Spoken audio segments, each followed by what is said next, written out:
Supreme court जजिस seniority list case ते तफ़सीली फ़ैसिलो जारी करे छॾियो। फ़ैसिले में ॼाणायो वियो आहे त सदर खे हिकु हाई कोर्ट जे जज खे ॿी हाई कोर्ट बदिली करण जो इख्तियार आहे।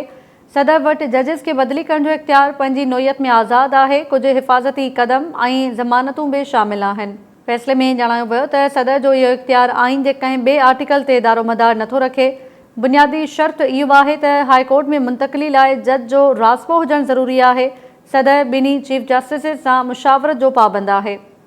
आर्टिकल 3 इजाज़त ॾिए थो त हंगामी हालतुनि में हाई कोर्ट जे जजिस जो अंग वक़्ती तौरु वधायो वञे। आइन साज़न पारां ॾिनल इख्तियार ख़त्म नथा करे सघजनि। जजिस जी बदिली खे नई मुक़ररी करार नथो ॾेई सघिजे। इल्ज़ाम हयो वियो त लाॻापियल चीफ जस्टिस एस्टेब्लिशमेंट जी ख़्वाहिश ते अमल करण लाइ माइल नज़र अचे थो। असां मुशावरत कंदड़नि ते इल्ज़ाम में फासण नथा चाहियूं। आइनी बेंच तौरु असां महदूद रहणु घुरूं था।